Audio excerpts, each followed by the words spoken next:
Now it's time to lay down some clear coat. The clear coat I'm using today is the Sherwin-Williams FC740. This is an overall clear coat. Supposedly has a deeper finish and a higher solids in the clear coat. Now the clear coat gun we're using for this application is the Sagola 4600. This is a professional style gun, not necessary for someone working out of their garage at home, but it is a fantastic gun and it lays down a beautiful finish.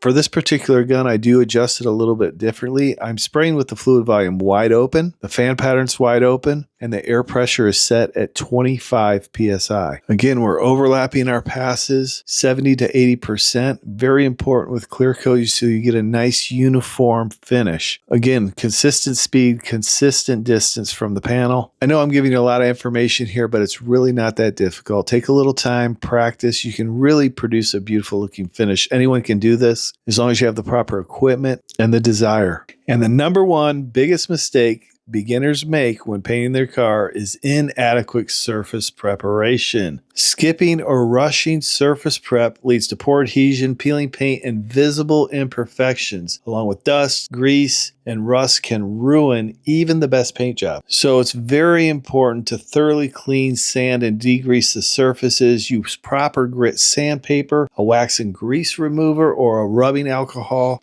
I like to use 70% isopropyl alcohol to clean and then tack cloth it before spraying your base and your clear coat. Preparation is the number one thing to get a good paint job. Spraying the paint, spraying the clear, doesn't matter if it's not going to stick to the vehicle. So if it's peeling down the road, you've just ruined your paint job. Take the time to do proper preparation. This means if you're doing body work, use the appropriate grit sandpapers.